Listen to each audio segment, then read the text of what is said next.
Hey y'all, welcome back. This is Dissecting Disney, and we are back. Yes, Noah, it's sir. been a while. All right, we're working on about a year now, so it's been a while, but we are Has it back. really been a year? It's been a year. Oh my And gosh. boy, has it been a year. You know, I think yeah, that's true. I think YouTube has missed us, right? Like there's a hole that, like when I made my Tiger Woods video, right? There was a hole in YouTube that needed to be filled. Dissecting Disney kind of fills its own hole on YouTube, right? No doubt. I mean, we've gotten comments on our videos, we've gotten dislikes on our videos. Our full court miracle video is popping off right now. I don't know what algorithm it got in, but it got in some people's algorithm and it's got a good bit of views now. So we are good to go and we are rocking and rolling. And we are doing this over Zoom out of our studio because we moved out of that studio. But Yep. nice and socially distanced We over we Zoom. couldn't we couldn't afford the studio with our earnings from dissecting Disney, so we had to Yeah. separate. We didn't have quite the number of views we needed to like live off of. So, but hey, we still got the peacock. My wife Hmm. has let me put it up, so we are good to go. Speaking of, I got married in the meantime, so like I said, it's been a heck of a year. Oh man, yeah. It's lots of updates. Graduated or moved. Still close by. But it's a lot has changed, and one thing that hasn't changed is that we still wanted to do dissecting Disney. So Oh, here we are. absolutely, and there is no better way. We got the start of the MLB baseball season. That's redundant. MLB baseball, Major League Baseball season. All I right. got you. And it's coming up, and so we went with a movie that had some baseball involved, and I kind of regret our decision. Hey, I let you pick this one, and I can't say I was like loving the movie as I watched it, but I wasn't totally disappointed in it. You want to tell them what we watched? Yeah, so we watched Eddie's $1 million Cook-Off. Eddie's $1 million Cook-Off, another DCOM. Uh, and have you ever watched this, or had you ever watched this before? No, I'd never seen this in my life. Yeah, It's one of those random DCOMs that I like remember seeing. Like I remember watching this, and I specifically remember the scene where he like gets the cereal and puts it into like chicken wings, like one of the first. I don't know why yeah, that scene has always stuck out to me, but I always remember that scene. But man, this movie is so much worse than I remember. yeah. Hunter, I'm starting to like think like who tortured you by making you watch that? Like I don't who? know. I don't know why was I watching this. I mean, but yeah, I don't know. I mean, I have did I have bad taste in Yeah. movies? Did my parents? I mean, my dad definitely has bad taste in movies, so Mm. it's probably his fault, if we're being honest. But all right, Noah, why don't you take us through the plot a little bit? Okay, yeah. Let's start off. I mean, is there's not much to it. We're not gonna spend much time on it. Basically, Eddie's in high school. No, He he's in played. middle school. I thought no, it's No, college scouts. he's in eighth grade. Oh shoot! He's in eighth Why are grade. college scouts at an eighth I grade don't baseball know. game? All right. There's so much wrong with the baseball part of Okay. it too. We can get into that, but just Well, he's I in already eighth got grade. that wrong. But he's in middle school. He plays baseball, I guess, on this travel team, the Groundhogs. And he's the best player on the team. The rest of the team sucks though. They can't really win a game without Eddie, who is he carries them. But the issue is Eddie. He really likes to cook. So he's got this thing he does with hot dogs where he just puts a ton of weird stuff on them. Calls them Eddie dogs, right? Mm-hmm. And people think they're delicious. All he does is put condiments on them. He doesn't cook the dog. I don't know. But No, you're anyways, right. He literally just puts on what normal people put on a hot dog. He just makes it look better, and they swear up and down that they're incredible. yeah. So anyways, his dad is the coach of the team, and Eddie starts wanting to get more into cooking. And he signs up for the home ec class rather than the computer science class, which all his friends wanted to take. And he's trying to keep it a secret that he like actually likes to cook. He's like, I don't want to do this, like this is dumb, like, whatever. Eventually, this $1 million cook-off challenge comes. By the way, the cash prize isn't $1 million. I don't even think they won like very little from it, but you get like a scholarship to go to like a culinary school. Because I know in 8th grade, all you're thinking about is college scholarships. Exactly. Yeah. So Eddie needs to come up with like, a recipe, like his own personal recipe to submit to the contest. So he, he's in his parents' kitchen at night, making all sorts of weird stuff, making a huge mess. And finally comes up, well, no, they had a food fight in the home ec room. And there was some weird purple thing that apparently tasted like barbecue sauce. And they were like, this is the best thing I've ever had in my life. So Eddie goes home and he's like, I got to figure out what's in this. Somehow makes it. He gets his recipe in. And anyways, I mean, what else is there? I mean, what else is there to say? Well, and then at the same time, the baseball team is doing well and they're winning. And they're gonna play this, their arch rivals, the Eagles, in the Eagles, yeah. Which I know you have some beef with Eagles now, anyway, after they trade Carson Wentz. But hey, we won't get into that. I know. Hey, go Colts! Go Colts! Right now. So the Eagles, and they're gonna play in the playoffs, and the same day that this $1 million cook-off. They have to play the Eagles in the playoffs, and Eddie's forced to decide. The entire time he's getting ridiculed by his friends, which we'll talk about how they're terrible, or one of them is terrible. His dad, he feels the pressure, and he plays in the game for the first 3 innings, and then goes, as the cook-off starts, goes as the contestants have been cooking, has less time than everyone else, tries to pull it out. Spoiler, and he eventually does not. He does not get first place. He does not win, but the Groundhogs, his baseball team, do indeed beat the Eagles. So yeah. I guess he's happy about that. And then his dad understands. His dad loves him again. His dad also came to help him in the cook-off, kind of redeeming himself as, he had rejected Eddie. He was really mad that he was into cooking and went to help him in the cook-off. And I think that was a good bonding moment for them. Kind of saved the relationship there. But he didn't win. No, he did not win. It was not a happy ever after. Mm-mm. So yeah, that's the plot. What about some characters? What do you got? Well, let's just start with Eddie, the main guy.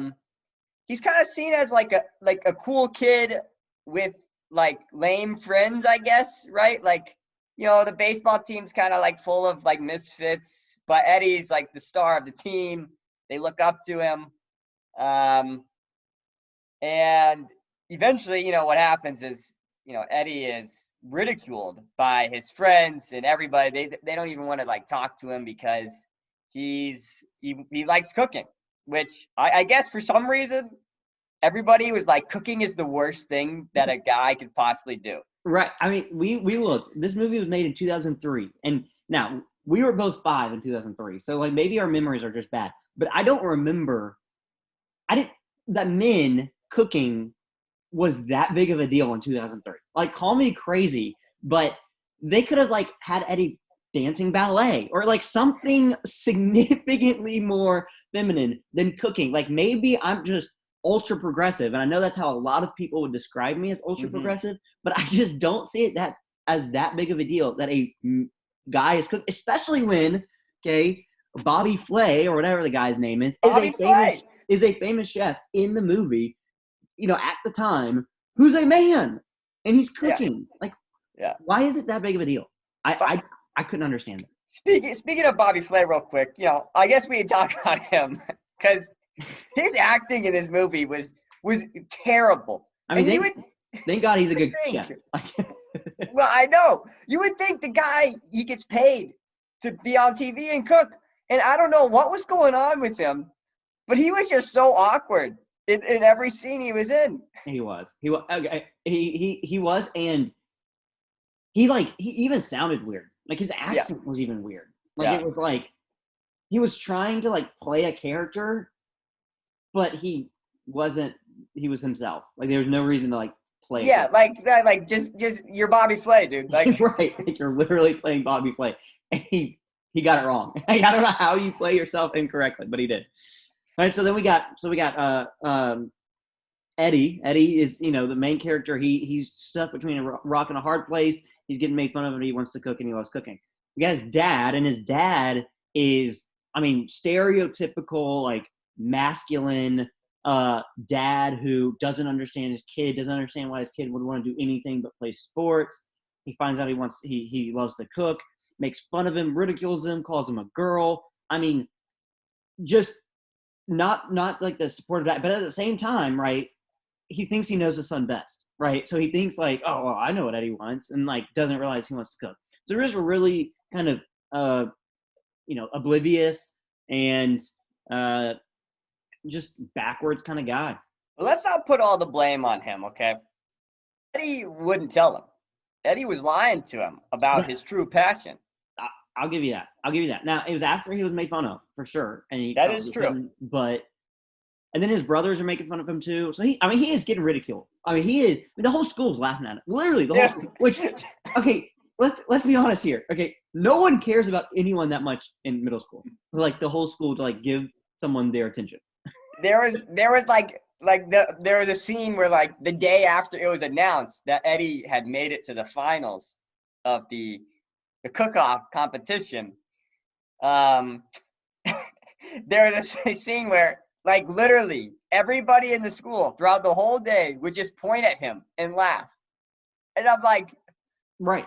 like No one. get it. Half of them wouldn't even know who Eddie was. Yeah. Like it's not like it was like a 10-person school. Hey, but he was the popular guy on the bad baseball team. Maybe everybody did know him. Maybe. And then we get to DB. Okay. DB, yeah. DP, not DB. No. It is a B. You got it right. I think it's a P. No. It's a B. I'm not IMDb this, but anyways, he is a complete and total. Oh, it is B. You're right. Never doubt your co-host. Thank you. He is a total jerk, total tool. Like looks like he's 8. Like I don't know how that kid was in middle school, but that kid looks like he's 8. And he just lays into Eddie for wanting to cook. That was the worst part is that, he doesn't have a right to make fun of Eddie. Eddie is by far way cooler than him. And DB is just roasting him. And I'm like, DB, you're the most uncool guy here. Like, stop trying to act he cool. 100% needed to be punched in the face. There's one scene where, like, DB's trying to intimidate Eddie, and Eddie's, like, twice his size. And it's like, dude, lay him one good one, and you're good to go. Like, don't even worry about him again. Yeah. No, but he was just a terrible friend. I mean, he was like when he found out that Eddie wanted to cook, he was like, well, I guess, like, have fun being weird, like what? And then he was like, didn't want to hang out with him ever because Eddie wanted to cook. I don't know. It was just, I was like, dude, he was 100% an only child. I mean, let's be honest here. That kid was an only child. 100%. Hey, I don't want to offend, like, other only childs watching. Like, I'm sure I know there are plenty of nice, I have great friends who are only childs and but this guy, DB, I would not have been this guy's friend. No chance. He was an only child. All right. You don't want to offend him.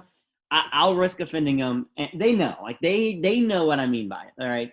And then you've got You're probably right. The other guy. What's the other guy's name? Frankie, that's right. Frankie's a cool guy. I mean, he's kind of like a chill, funny guy. Like, not much other than, like, he was, like, immediately like, all right, Eddie, whatever. Cool for me. Like, you do you, Frankie man. was like the moderator between – it was like a group of, 3 friends, like Eddie, DB, and Frankie. And Frankie was the guy that kind of, like, understood both sides. And he was like – eventually, though, he sided with Eddie and was like what? Like, you're just gonna be mad at him because he's doing what he loves, and like exactly. And you're doing what you love, playing baseball, but like you gotta let him do the same. And Frankie, he just understood it. He was good. Yeah, I didn't mind Frankie. Yeah. And then you've got Hannah. Hannah is a girl that plays on their baseball team, and she is kind of a similar character to Eddie in that she thinks her mom wants her to be a cheerleader, and she's playing baseball instead. So she even lies to her mom and says, I'm going to go cheer, and then she, would underneath her cheerleading uniform would have a baseball uniform. Which I played baseball for a lot of years. Okay, about 15 to be, Now exact. hold on. You gotta think about what you're about to say here. Okay? I know, and I'll say this. Okay, I'll say this. I've never seen a guy-girl baseball team. Never. Okay. Never. I'll hold on now. I'm gonna come back at you. Okay. Don't throw the Monet, whatever her name was in Little League, Monet Johnson, whatever. I have no idea what you're talking about. The girl who pitched in the Little League World Series. Oh, well, I have some personal experience, an anecdote to throw in here. Okay. Okay, so did you see it? I did. I played with girls on my baseball team. Now, I was in California. Now, does that mean anything? Well, maybe. I'm not saying anything about California, but it explains a lot, actually. So, now in middle school, though, this was really young. Like elementary school is when, it was co-ed baseball teams. In middle school, I never saw that. Well, and this brings up the question. Not the question, but what league were they playing in? Because, man, I swear they had no rules. Like, they could do whatever they wanted. Like, I swear the coaches were just putting in whoever. Like, they were just like, oh, it's your turn to bat. What? Like, you just get to pick? Like, I thought there was a lineup. There's an order. Also, and this really bothered me. The beginning, the opening scene, it's their baseball team, and I guess they're practicing or something, and they are, just atrocious. They are so bad. And then at some point they got better. Like, it doesn't so they start to win baseball games. But if you watch that opening scene, you're thinking they can't get better. But they just do. They just all of a sudden start to win games. That's a great point, because like they had said, like, their previous years they won like one game last season. Like they had lost every other game, and then like coach was like, yeah, like it's gonna be the same, like it's a building season. I don't know. And then all of a sudden, not because anything changed, they just started winning games. And they had Eddie last year. Why didn't Eddie just put a team on his back and make him win like he did like he did? And Eddie was more interested in baseball the year before. Yeah, that really. I was like, what is going on? And I knew it was gonna be that opening scene. I knew it was gonna be a bad movie when the coach is warming up the team and he throws the ball up and he hits it like coaches do. And you can absolutely tell that ball is a ground ball. Like, it is absolutely off the bat, and you can tell it's a ground ball. And it pans over and the ball's in the air. Like, it was so bad. Like, and that just it's the starter of how bad some of these scenes were. Yeah. Like the scene where not Bobby, I'm thinking of Bobby Flay. Eddie, goes in the kitchen and like his mom tells him to like put everything up, and he's like, no, I'm actually gonna cook. And it's perfect, and it's the greatest meal ever. And then later he tries to do it again and cook something up an original recipe, really bad. And it's terrible. How could he do it the first time just out of the blue, and then the second time he can't? Yeah, I don't know. I don't get it either. I guess we talked about pretty much all the characters. Sarah, his mom, she supports him in, unlike her dad, or his dad, Eddie's dad, she supports him in his cooking, and she helps him recreate the recipe of the purple sludge, edible barbecue sauce. I don't know why it was also edible. Like, it's barbecue sauce. I didn't notice that. That's 100%. Like, that would be, you would assume it's like it's edible. Like an edible apple. Okay. Well, anyway, so Sarah gets it. But the problem I had with her is that she was like, oh, I'm not, like, you're right. Like, I shouldn't tell your dad. Like, what's that about? No, you got to be the one to like tell him like it's okay. Like, you married the guy. yeah. Not to mention, okay, the food fights. Like, do these kids not get in trouble? Like, are you Dude. kidding me? They talked about, first of all, there's 2 food fights in the movie. And then Yeah. every time they talk about their other food fights. Like, and they got like Saturday school one time and had to clean up the kitchen the second time. Okay. First of all, the school absolutely would have expelled anyone who did that when I was growing up. And 2, my mom would have beat the living crap out of me. Like, if I had started a food fight at school, oh, she would have lost her mind. There's no chance I'm getting out of there alive. Yeah. I can't say I did have one food fight in elementary school. Did you start it? I did not start it. I don't even know if it was did not compare to what those guys were doing. Okay. They were like going to the cabinets and like, yeah. They were throwing everything they could find. We had like macaroni, like, flicking it off of forks, So did you get in trouble? Oh yeah. But like, it was like, you got like detention for like a day or something. Oh, but it was only like a small group of y'all. It wasn't like the whole cafeteria. Yeah, it wasn't like the whole cafeteria, That's not a dude. food fight. That's I've just never seen. Yeah, but I've never seen a whole cafeteria start a food fight ever. Right, because they would get just expelled. Like there wouldn't be a slight punishment. Yeah, it wouldn't happen that way. But that was ridiculous. The other person, okay, I got some beef here. Bridget Simons, okay, she's the other person who really loves to cook, and she made the final. She ended up winning the $1 Million Cook-Off. The problem with Bridget is that, well, she was really easy to make fun of. Like, everybody made fun of her. Even the teacher of the class was like, Bridget was like, "Is that why people make fun of me? Because I like to cook?" And the teacher's like, "No, there are plenty of reasons to make fun of you." Also, what was going on with her accent? Dude, that's my beef with her. I couldn't tell what she was trying to sound like. Or I don't know. It was like she was British, but then was like a child who couldn't pronounce her words. I heard some like Scandinavian kind of tones to it, like Norway maybe. I don't know Norwegian accents. I'm gonna be honest with you. Well, I get it. Not everybody does. Not that I've been to Norway, but I think I know an accent when I hear one, right? And I guess that's kind of weird, but yeah, her accent was just like, I made no sense to me at all. No, it was very bothersome. And here's another. First of all, there's a lot that's bothersome about this movie, but since we're talking about characters, Eddie never overcame his fear. Oh yeah, no. Like, he was afraid to actually commit to cooking in spite of everyone's influence on him, right? In spite of what the people around him thought. Okay. So you would think, okay, he's scared of his friends, he's scared of peer pressure, he wants the approval of others. That's a good flaw, right? Now, a great movie, a good main character would overcome that flaw and, do something in spite of that flaw. Mm-hmm. He doesn't. Everyone around him changes, and then Eddie's like, "Oh, well, now I can."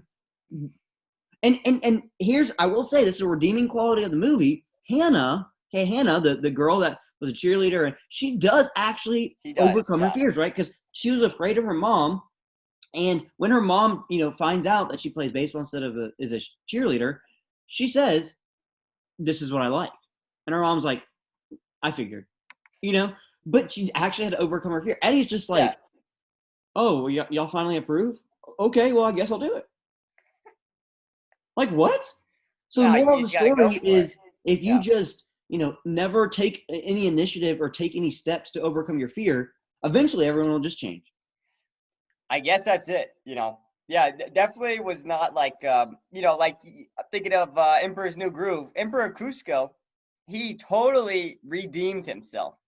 By the way, that's a great line from a movie, Dumb and Dumber. I don't know if anybody likes that, but anyways, he switched from being an evil, selfish guy to being somebody who cares about the people that he's emperor of. He wanted to help Pasha's life and help everybody else. But yeah, Eddie, everybody just kind of had to agree with him in order for Eddie to do what he wanted to do. He didn't change at all.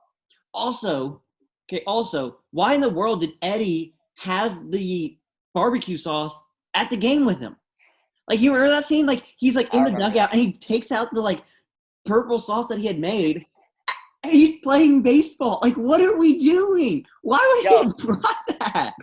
That's how much he liked cooking. Okay, he wanted to taste what he had created, and he wanted at the game. He should have already tasted it.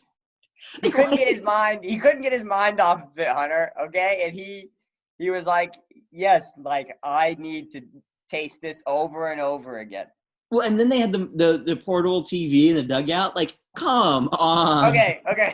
I didn't even know, like, that thing was crazy. Did those exist in 2003? I don't know. I guess. But yeah, it was crazy. Like, I haven't seen that. Like, other than like the tailgate with the satellites and stuff. Like, I don't. Like, they didn't have streaming back then. Right. They couldn't stream the Food Network channel to get the show. I have no idea what was going on there, but somehow they did it. Yeah, that was. Oh, and here's another, like, this really bothered me too. The dad, right? His dad, after the game, or his final game where he's deciding between the game and the competition, he runs to the competition, goes whatever. His mom goes with him, right? Drives him.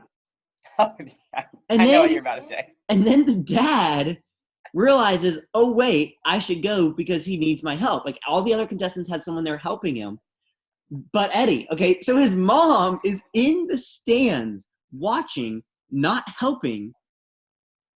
Why was she not helping? Like, if his dad could come later to help, why would his mom sit in the stands and just watch and be like, well, hope he figures it out? Like, that's one of the biggest mysteries in the movie right there. That is the biggest mystery. And also, like, you would think her reaction would be like when she sees her husband going out to help him, you think her reaction would have been like, oh my gosh, I could have done that the whole time. But she's like, yeah, that's great. I'm like, no, what are you doing? I know. She just sitting there watching. It made no sense whatsoever. If he could have had help, he had help in her, and she just, like, what? And I get why they did it, because, like, it was a good bonding moment for the father and son. But, like, that was so dumb. It was pathetic. But this is a kind of preview of High School Musical. Like, it really is. Like, someone who is a jock, is the athlete, and he has this passion that people will make fun of him for, and he's got terrible friends. Oh, terrible friends, exactly. Yeah, who are selfish. Like, what was Troy's friend's name that I hated? Chad, that guy. Chad and DB. Yeah, very similar. Now Chad at least looks older. Yeah, that's true. That's another thing. Okay, DB looks like he's 8, and then what's the girl's? Bridget looks like she's 18. Yeah. But hey, that's girls. What is it? They reach their maturity level faster than guys, especially in middle school. That's okay, but she looks 30 and he looks 8. Like, that's a huge difference. No, you're right. It is. They did. That's why I thought Eddie was in high school. Eddie looks like he's like, I don't know, at least like a sophomore or junior in high school. I don't know. I mean, I think their goal in DB was to make the most punchable character and to make him look as punchable as possible, because he was 100% punchable the entire movie. Yeah. No, you're right. That was one of the reasons. Like, we were talking before this, like Full Court Miracle, right? It was so bad, but yet there were funny scenes in it. And it was like bad, and you could make fun of it because of how bad it was. This movie though, like, the acting was terrible, right? So this is a bad movie. The plot was terrible. But you had characters like DB that you couldn't laugh at. You just hated them.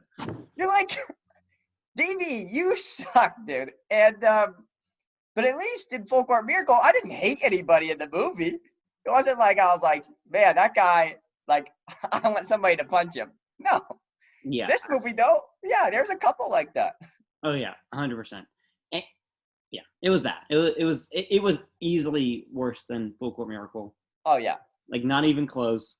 We didn't really touch much on the themes of gender stereotypes and We should. should we? Should we? Listen, I'll just say this movie was, I think, ahead of its time.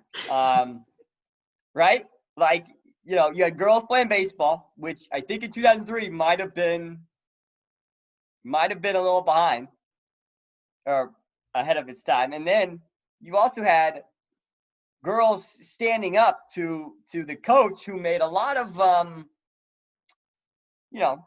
comments that were not are not politically correct to say. No, they weren't just standing up to the coach. They were standing up to the patriarchy. Okay, they were That is standing up yes. to the patriarchy.